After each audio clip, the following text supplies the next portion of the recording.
출애굽기서 1장 15절에서 22절을 교독합니다.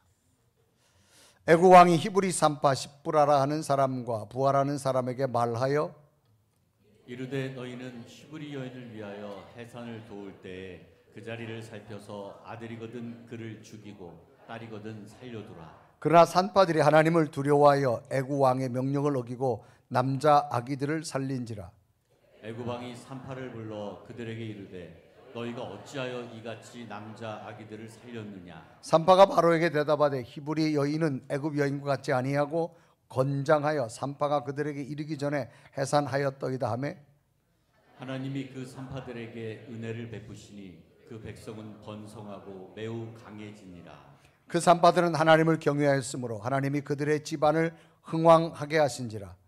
그러므로 바로가 그의 모든 백성에게 명령하여 이르되 아들이 태어나거든 너희는 그를 가일강에 던지고 딸이거든 살려두라 하였더라. 아멘. 미국의 메트로 골드윈 메이어라고 하는 유명한 영화 회사가 있습니다. 메트로 골드윈 메이어, 이 영화 회사는 영화를 제작하고 TV 프로그램을 제작합니다. 그리고 배급합니다.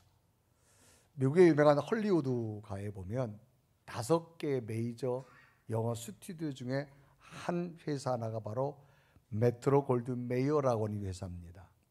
1924년도에 설립이 됐는데요.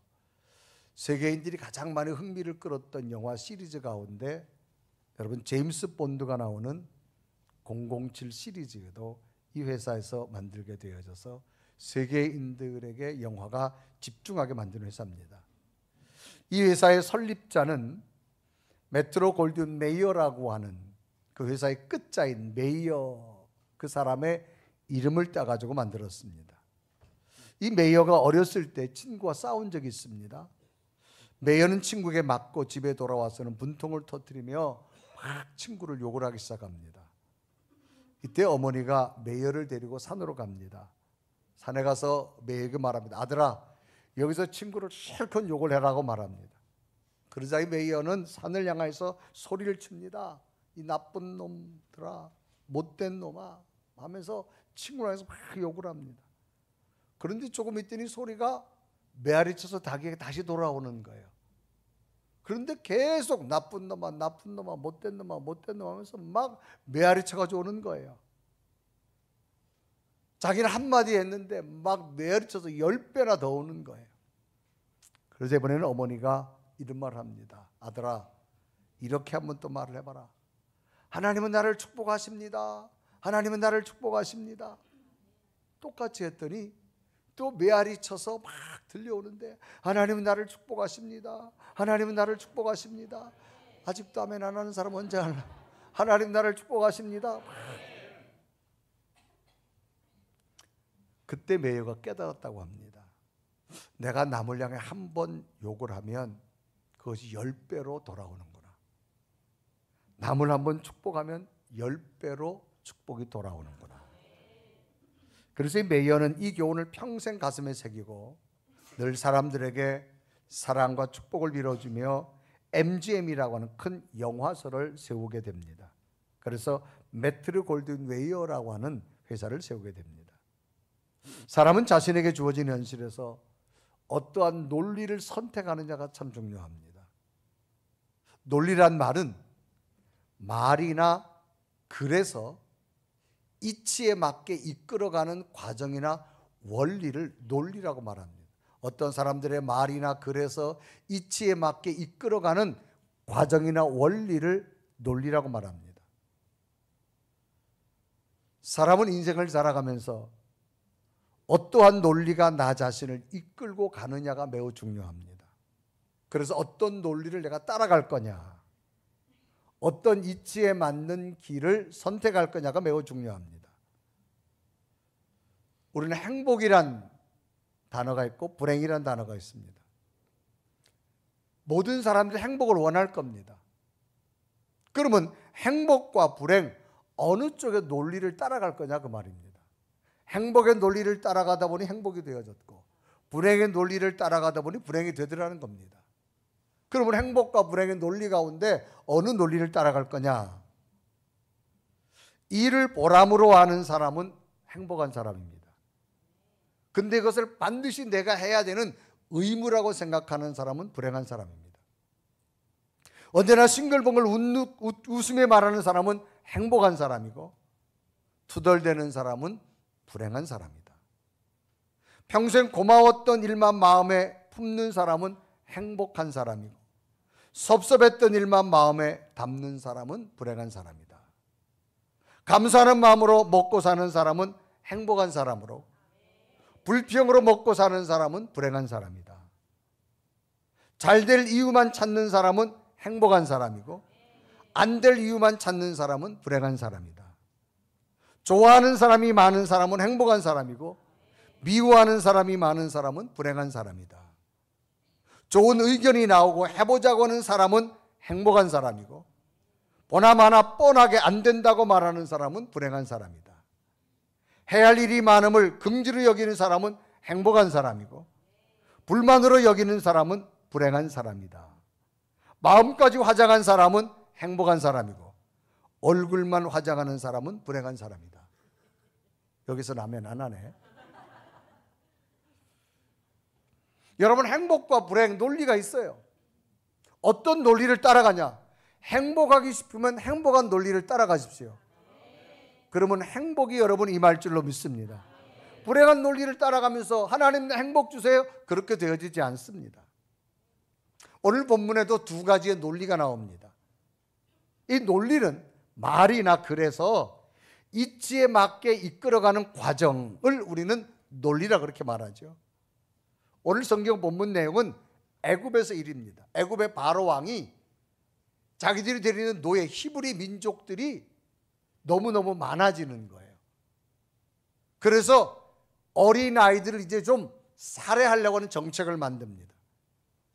그래서 이 노예들이 너무 많아져서 만약에 다른 나라가 애굽을 전쟁을 했을 때 이 노예들과 협작을 해서 오히려 우리에게 공격하면 어떻게 할까? 그런 불안하고 두려운 마음을 애굽 왕이 갖게 됩니다. 그래서 결국 그들이 우리보다 많기 때문에 이 해결점을 찾으려고 말합니다. 그래서 결국 그 해결점이 뭐냐? 출애굽기서 1장 9절에 이르고 합니다. 그가 그 백성들에게 이르되 이 백성이 이스라엘 자손이 우리보다 많고 강하도다. 10절에 보면 자, 우리가 그들에게 대하여 지혜롭게 하자. 두렵건대 그들이 더 많게 되면 전쟁이 일어날 때 우리 대적과 합하여 우리와 싸우고 이 땅에서 나갈까 하노라 라고 말합니다.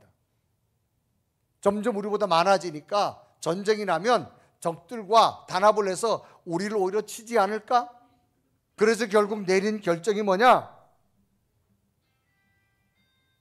금방 태어나는 히브리의 사람들의 어린아이들을 살해하라고 하는 명령을 내립니다.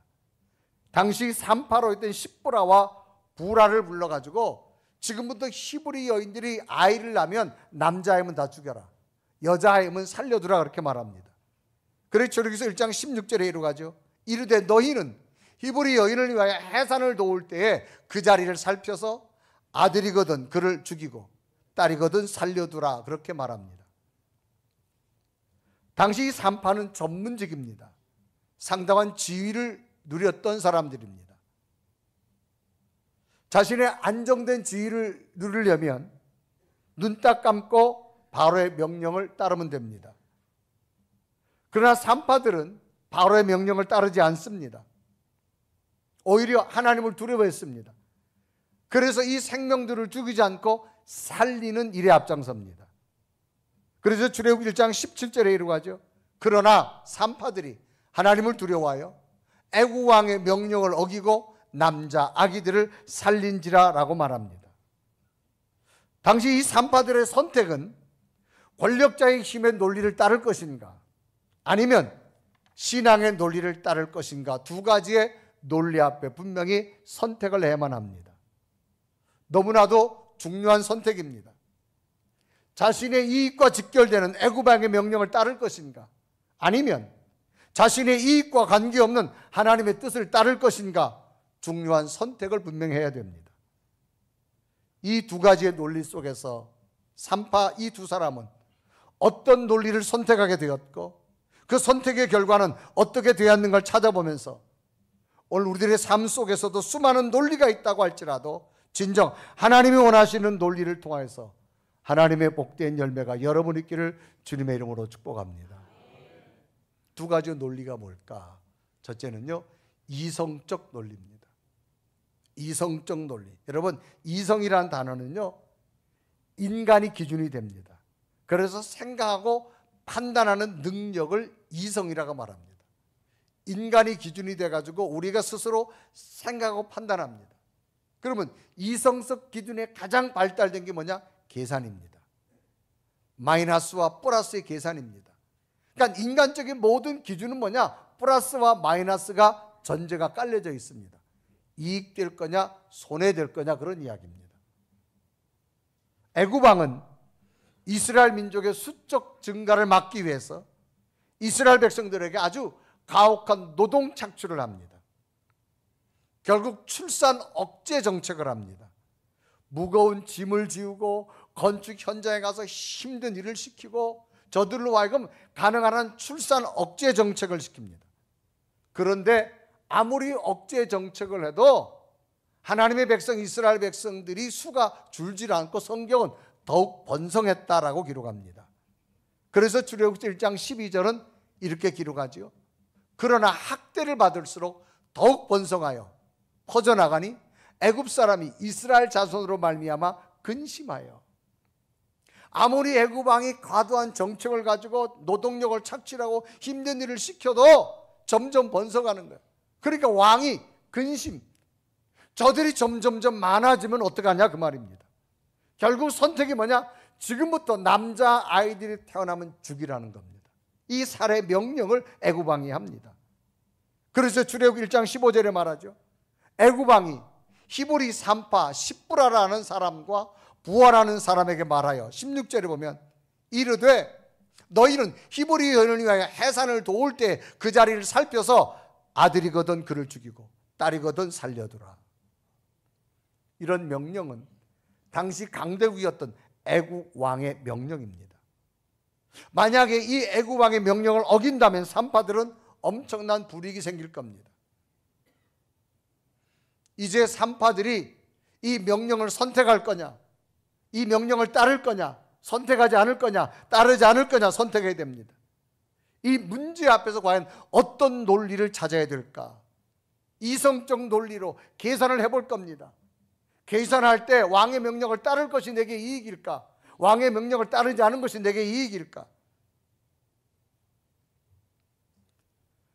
후회는 어디까지 되느냐? 이 산파들이 이성적 논리를 따르지 않습니다. 그래서 왕의 명령을 따르지 않고 이 히브리 아이들을 다 살려주고 나니까 왕이 어느 명령까지 하느냐? 이제는 무조건 나일강에 갖다 버리는 살해 정책을 강하게 명령을 합니다. 그래 출애굽기서 1장 22절에 말하죠. 그러므로 바로가 그의 모든 백성에게 명령하여 이르되 아들이 태어나거든 너희는 그를 나일강에 던지고 딸이거든 살려두라. 이제는 의무적으로 해야 됩니다. 당시 현실적 상황은 굉장히 공포스럽습니다. 두렵고 무서움을 느낄 수밖에 없습니다. 만약에 이 산파들이 왕의 명령을 거절한다면 죽음밖에 저들에게 올 수 없는 상황. 살고 싶은 사람이라면 당연히 현실적 상황에 순응해야 됩니다. 오늘 우리의 삶 가운데 가장 중요한 것이 뭘까입니까? 어떤 것을 선택하느냐는 겁니다. 여기에 우리의 이성적 논리가 많이 작용합니다. 계산이 나오죠. 이익될 거냐 손해될 거냐 라고 하는 것이 언제나 전제되어 있습니다. 우리는 과거와 현재와 미래라는 시간 속에 살아갑니다. 과거는 살아왔던 시간입니다. 현재는 지금 살고 있습니다. 미래는 앞으로 살아갈 시간입니다. 가장 중요한 것은 살아온 시간도 중요하지만 오늘 어떻게 살아가느냐 중요합니다. 미래가 어떻게 될 거냐 중요하죠. 오늘이라는 현실 속에서 우리가 가장 중요한 게 뭡니까? 마이너스 플러스입니다. 어떤 것이 내게 이익이 되고 어떤 것이 내게 손해되느냐 그 말입니다. 이성적 논리가 우리에게 작용합니다. 두 번째는 영적인 논리가 있습니다. 지금 이성적으로 보면 당연히 산파들은 왕의 명령을 따라야 됩니다. 만약에 거역한다, 저들이 죽음을 면치 못할 겁니다. 그런데 놀랍게도 산파들은 왕의 명령을 따르지 않습니다. 그 이유는 뭐냐? 하나님의 기준이 되는 영적 원리를 붙들었기 때문입니다. 그럼 영적 원리가 뭐냐? 기준이 사람이 아닙니다. 하나님이 기준이 되는 겁니다. 하나님이 기준이 돼서 하나님 안에서 계산하고 따지는 겁니다. 하나님 입장에서 판단하는 겁니다. 이성은 자기가 기준이라면 영적인 논리는 뭐냐? 하나님이 기준이 되는 겁니다. 하나님 기준에 따라서 어떻게 내가 선택할 거냐 그 말입니다. 그래서 출애굽기 1장 17절은 기록합니다. 그러나 산파들이 하나님을 두려워하여 애굽 왕의 명령을 어기고 남자 아기들을 살린지라. 하나님을 두려워했어요. 그래서 살려주는 일을 시작합니다. 당시 왕의 현실적 명령은 그 누구도 어길 수 없는 상황입니다. 왕의 명령을 어기면 바로 죽음과도 바로 연결됩니다. 그럼에도 불구하고 이 히브리 산파들은 하나님이 함께하는 믿음으로 애굽 왕의 명령을 어기게 됩니다. 그것은 이성적 판단으로는 왕의 명령을 따라야 됩니다. 그런데 이들은 뭘 선택하느냐? 하나님의 뜻을 선택합니다. 하나님 안에서 계산합니다. 하나님 안에서 분석합니다. 그래서 영적 논리를 따르게 됩니다. 하나님께서 원하는 것을 선택하는 겁니다. 그러면 영적 원리, 영적 논리는 무엇일까? 첫째는요, 하나님을 경외하는 믿음입니다. 여러분, 경외한다는 말은 공경하기도 하지만 두려워하는 마음, 무서워하는 마음을 가지고 있는 것을 경외한다. 그러니까 우리는 하나님을 경외한다 그렇게 말합니다. 사랑스러운 하나님이시지만 내가 하나님 뜻 안에 살지 못할 때는 나를 가차없이 징계하시는 하나님. 그래서 오늘 산파들이 하나님에서 뭐라고 말하느냐? 출애굽기 2장 10절은 이렇게 기록하죠. 그러나 산파들이 하나님을 두려워하여 애굽 왕의 명령을 어기고 남자 아기들을 살린지라. 여기 두려워했다 그 말입니다. 누굴 두려워했어요? 하나님을 두려워한 거예요. 하나님을 사랑하기도 하지만 내가 하나님 뜻 안에 살지 못하면 하나님 나를 가차없이 징계한다라고 하는 그 하나님의 경외심이 있었어요. 경외심이. 사람을 두려워한 것이 아니라 하나님을 두려워한 겁니다. 애굽 왕을 두려워한 거 아니에요. 하나님을 두려워한 겁니다. 이게 경외한다는 겁니다. 그래서 이들은 영적 논리를 따랐습니다. 현실적으로 자신에게 더 유익이 되는 바로 왕의 현실적 명령이 아닙니다. 자기들 마음속에 계시는 하나님의 논리를 따른 겁니다. 하나님이 두려워진 겁니다. 왜? 하나님이 사람을 죽이지 말라 그러겠다 그 말이죠. 하나님의 백성이다 그 말입니다. 그래서 하나님을 경외한다는 말은 불의를 행치 않는 믿음을 말합니다. 불의가 뭐예요? 옳지 않은 걸 말합니다. 이스라엘 백성들은 하나님이 택한 백성입니다.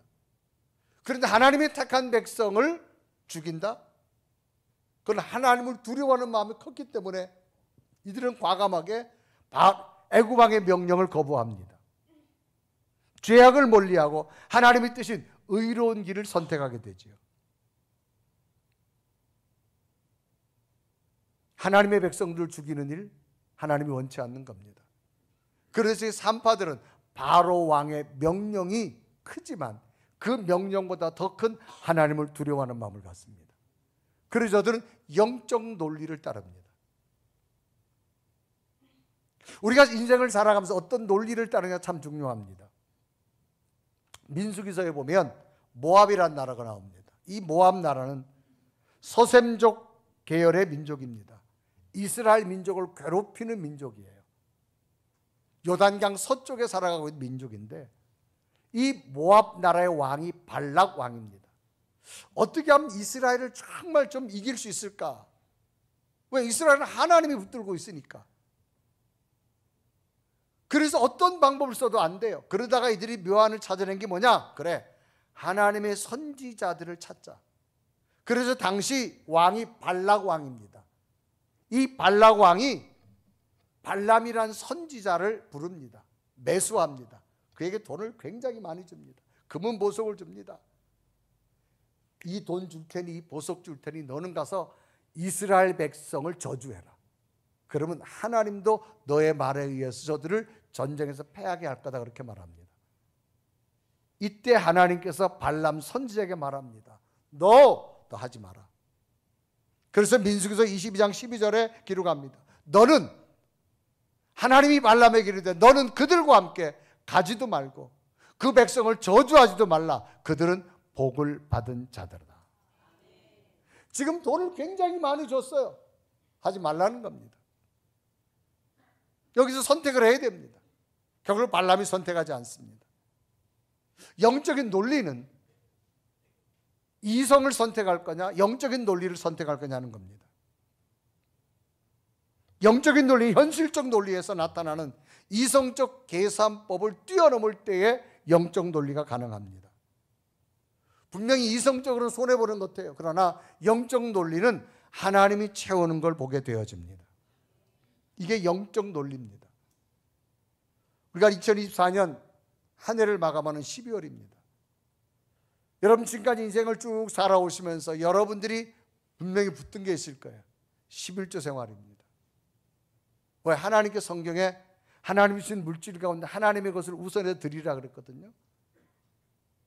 여러분 가만히 되돌아보십시오. 11조 생활 쭉 지금까지 해왔는데 과연 내 삶이 어떻게 되어졌을까? 우리 모두가 다 공감하는 부분일 겁니다.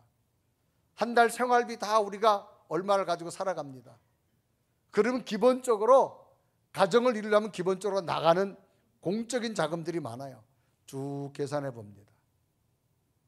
그러면 들어온 액수는 한정인데 나갈 부분을 쭉 계산해 보면 특징이 있어요. 모자라요, 남아요? 돈하고 초월해서 살아요? 모자라요. 수입은 이런데 나갈 게 더 커요. 근데 아직도 11조도 계산 안 했어요. 감성금도 계산 안 했어요. 봉사할 게 답이 안 나와요. 그런데 여러분 영적 원리가 뭐냐? 이성적으로 계산이 안 나와도 이거를 뛰어넘어서 하나님의 것을 먼저 드리고 살아가면 사라져요, 안 사라져요? 사라져요. 참 신기합니다. 그런데 이성적 논리에 막혀가지고 계산 따지다가 영적 논리를 놓치잖아요. 그럼 분명히 이성적 내 계산은 11조 안 드리고 살아가는 것이 이익인 것 같은데 안 그래요. 지나고 나면요 헛돈이 굉장히 많이 나갑니다. 안 나가도 될 거에 막 나가요. 여러분 지나온 신앙의 삶을 가만히 돌이켜 보십시오. 11조를 온전히 드리고 살았는데 하나님이 헛되게 한 삶은 없습니다. 그러나 여러분 이성적으로 계산하고 살아가는 사람 더 잘 될 것 같지만 그렇지 않습니다. 오늘 성경의 이 3파들은 영적 논리를 붙들었습니다. 신앙은 하나님의 뜻을 따르는 겁니다.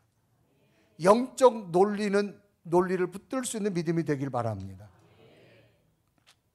53세에 전 세계 갑부가 된 사람이 있어요. 이 사람이 록펠러라는 사람입니다.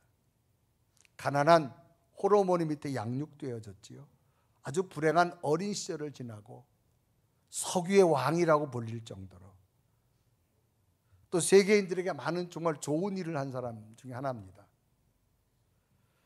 이 록펠러 어머니가 어려서부터 록펠러에게 10가지 계명을 지켜줬어요. 너는 꼭 이거 붙들고 살아라. 그 계명이 뭔고 하면 이런 겁니다. 첫째는요, 하나님을 친아버지 이상으로 섬겨라. 두 번째는 목사님을 하나님 다음으로 섬겨라. 세 번째는 주일 예배는 본교에서 드려라. 네 번째는 오른쪽 주머니는 항상 11조 주머니로 하라. 다섯 번째는 아무도 원수로 만들지 말라. 여섯 번째는 아침에 목표를 세우고 기도하라. 일곱 번째는 잠자리에 들기 전에 하루를 반성하고 기도하라. 여덟 번째, 아침에는 꼭 하나님의 말씀을 읽어라. 아홉 번째는 남을 도울 수 있으면 힘껏 도우라. 열 번째, 예배 시간에 항상 앞에 앉으라. 앞에 앉은 자들은 지금 웃고 있고요. 그만큼 예배를 소중히 여기라 그 말입니다. 여러분, 부모는요, 자식한테 가장 좋은 걸 주고 싶은 게 부모예요. 본인은 지금 독을 먹으면서 죽는다 할지라도 자식에게는 독이 없는 걸 주고 싶은 게 이 부모의 마음이란 말이에요. 이 어머니 홀로 자식을 키울 때 자기가 인생을 살면 가장 소중한 게 뭐냐? 이거라는 거야. 그래서 록펠러가요, 록펠러 재단이 세워, 지금도 메라타에 가면 록펠러 거대한 재단들이 한 에이커, 어마어마한 섹터 속에 있습니다. 어머니를 위해서 교회도 지어줬고요. 그 록펠러 전교에 보면 록펠러 회사에 한 전담된 새로운 부서를 만들었어요. 부서. 그 부서가 뭐냐? 11조만 계산하는 부서입니다. 한 부서를 만들었는데 록펠러의 재산 가운데 11조만 만드는 부서를 만들었어. 안 놀라져요? 여러분, 거대한 회사에 록펠러 11조만 계산하는 부서를 만들었다 그래도 그냥 감이 안 오나 봐. 가만. 다시 한번 할게. 록펠러가 회사의 부서를 만드는데 11조 만드는 직원만 되는 부서를 만들었다니까요. 와, 한 사람은 그렇게 될 줄 믿습니다. 여러분, 얼마나 하나님이 부어줬으면. 여러분, 계산은, 이성적 계산은 11조가 바보예요. 영적인 논리는 하나님이 부어줄 줄로 믿습니다. 여러분, 우리가 신앙의 삶을 살다 보면 이성적으로 계산할 때가 많아요. 내려놓으십시오. 내 계산 내려놓으시고 하나님의 계산을 따르십시오. 결국 이 히브리 산파들은 영적인 논리를 따릅니다. 왜? 하나님이 두려워한다는 거예요. 하나님이 하지 말랐다는 겁니다. 그래서 이 애굽의 거대한 왕의 명령을 거부합니다. 결국 거부하고 나서 어떤 은혜가 이 산파들에게 임하게 되어졌느냐? 출애굽기서 1장 20절은요, 이스라엘 백성들을 더 강성하게 했다. 그래서 하나님이 그 산파들에게 은혜를 베푸시니 그 백성은 더욱 번성하고 매우 강하여지니라. 이런 하나님의 은혜에 참여한 산파들에게 하나님은 어떤 은혜를 주느냐? 그의 가정에 복을 줬다. 그래서 출애굽기서 1장 21절에 기록합니다. 그 산파들은 하나님을 경외함으로 하나님이 그들의 집안을 흥황하게 하신지라. 여러분, 흥황이라는 말은 뭐예요? 번성하고 세력이 강해졌다, 그 말입니다. 분명히 이성의 논리를 따라야 돼요. 그런데 이성의 논리를 안 따르고 하나님의 논리, 영적인 논리를 따르고 나니 하나님이 이 산파들의 가정을 흥황, 번성하게 하였다고 성경은 기록합니다. 그런데 오늘 특징이 있습니다. 1장 20절과 1장 21절을 보면 이 산파들이 할 수 있도록 힘을 주신 분이 하나님이시고 또 이 가정에 복을 주신 분이 누구냐? 하나님이시라는 겁니다. 주체가 하나님이십니다. 그리고 1장 20절에 이르가지고 하나님이 그 산파들에게 은혜를 베푸시니 그 백성은 번성하고 매우 강하니라. 그러면 하나님이 그 다음 21절에 또 그런 기록이 있죠. 그 산파들은 하나님을 경외하였으므로 하나님이 그들의 집안을 흥왕하게 하신지라. 주체가 누구냐? 하나님이시라는 겁니다. 누구에게 하나님이 이렇게 하시느냐? 하나님의 영적 논리를 붙드는 자에게 함께 할 줄로 믿습니다.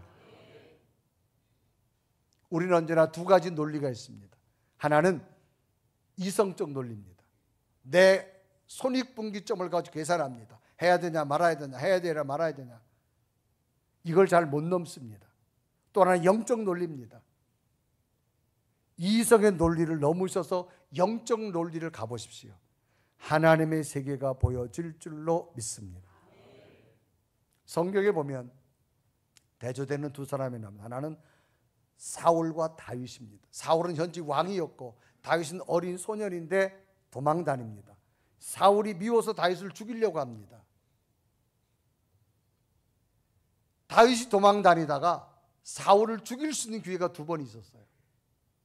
한 번에 엔게디라는 동굴에 숨어 있는데 사울이 혼자 동굴 속에 온 거예요.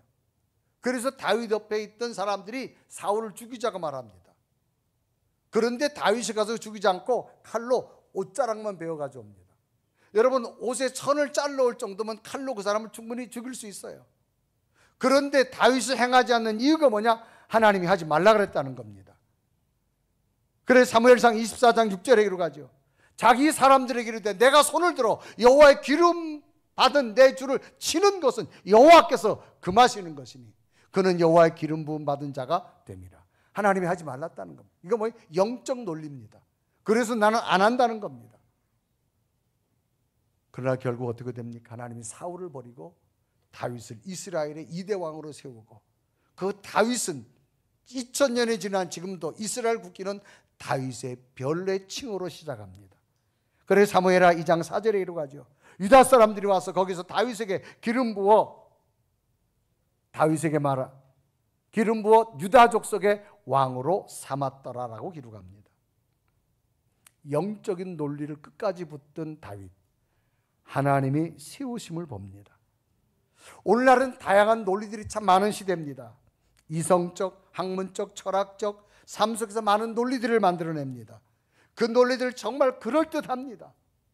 여러분, 유튜브 한번 보세요. 꼭 교회 가야 되냐? 11조 꼭 해야 되냐? 봉사해야 되냐? 기도해야 되냐? 별의별 논리들이 유튜브에 굉장히 많습니다. 현혹되기 쉽습니다. 그 논리들은 다 시대에 따라 변합니다. 그러나 하나님이 우리에게 주신 성경 말씀은 변함이 없습니다. 하나님의 사랑이 듬뿍 담겨있는 논리입니다. 여러분, 두 가지 논리가 언제나 우리에게 공존합니다. 이성적 논리와 영적인 논리. 하나님의 원리를 따라가는 믿음이 되어졌으면 좋겠습니다. 지금은 손해보는 것 같은데 지나고 나면 하나님이 이렇게 이루어 주셨구나, 또 이렇게 이루어 갈 줄로 믿습니다. 그런 은혜가 여러분에게 있을 줄로 믿습니다. 그 하나님의 사랑이 얼마나 큰지, 독생자 예수 그리스도를 이 땅에 보내시고 그 사랑으로 성탄의 계절을 우리에게 주신 하나님, 자기 아들까지 주시면서 사랑하신 하나님, 그게 하나님의 논리입니다. 하나님의 사랑입니다. 여러분, 이성의 논리, 내 계산을 따르지 마시고 어떤 상황 속에서도 영적인 논리를 따르셔서 하나님 안에 거하시고 산파들에게 주어졌던 하나님의 기적이 여러분 있기를 주님의 이름으로 축복합니다. 우리 한번 고백하며 찬양할 텐데요. 하나님, 내가 하나님의 영적인 논리를 따른 하나님 안에 거할 수 있는 나의 믿음이 되게 하여 주옵소서. 간절히 고백하며 찬양합니다.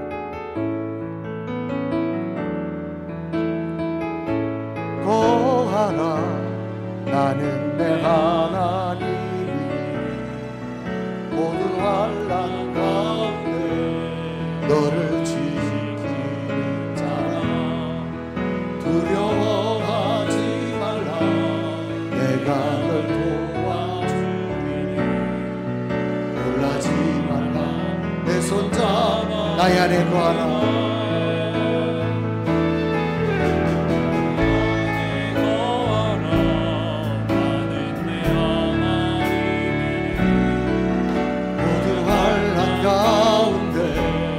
너를 지키는 자라. 두려워하지 말라, 내가 널 도와주리. 놀라지 말라, 내 손 잡아주리. 내가 너를 지명하여, 내가 너를 지명하여 불렀나. 내 것이라, 내 것이라, 너의 하나님이라. 내가 너를 오해롭고 존귀하게 너를 사랑하는, 너를 사랑하는 나의 안에 거하라. 나의 안에 거하라. 나는 내 하나님 모든 환난 가운데 너를 지키는 자라. 두려워하지 말라, 내가 널 도와주리. 놀라지 말라, 내 손 잡아주리. 내가 너를 지명하여, 지명하여 불렀나니 너는 내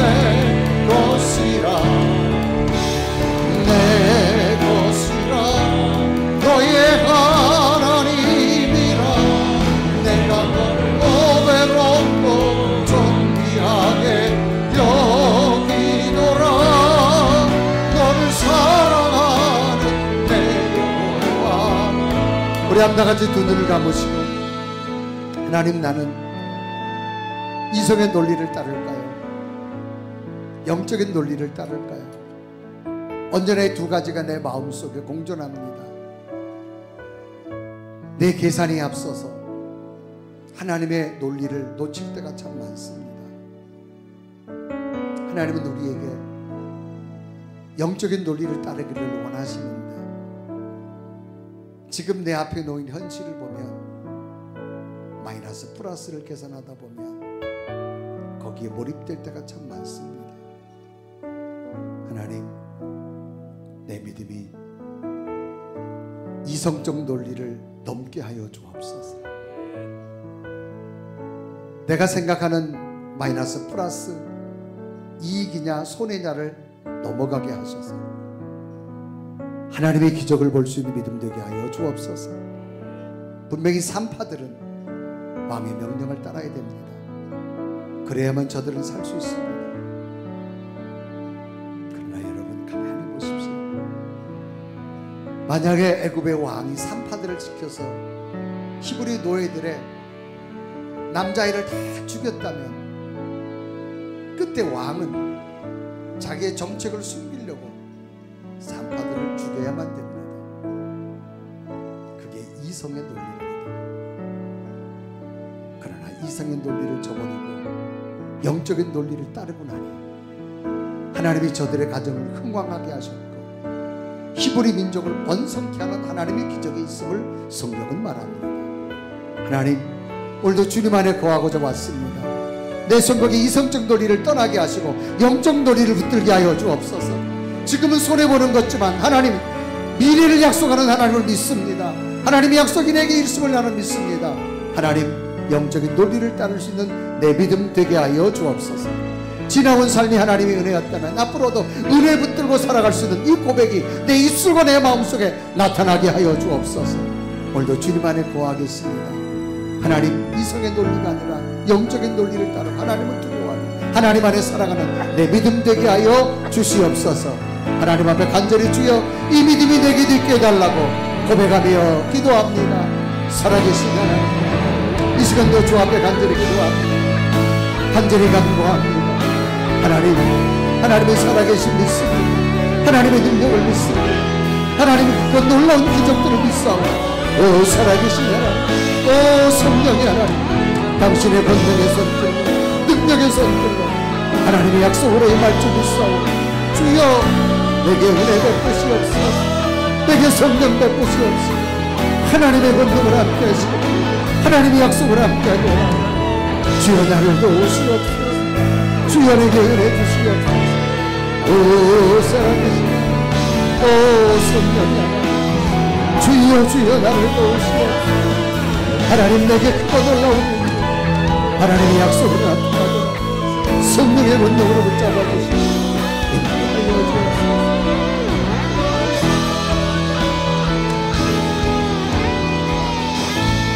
살아계신 하나님, 영적 논리를 붙들 수 있도록 은혜 주신 하나님 감사합니다. 행여나 이성의 논리를 따라가는 어리석은 자가 되지 말게 하시고 묵묵히 하나님 안에서 내 계산도 내려놓게 하시고 하나님의 영적 논리를 따라서 하나님의 기적을 보는 성도들 되게 하여 주옵소서. 예수 그리스도의 이름으로 간절히 기도드리옵나이다.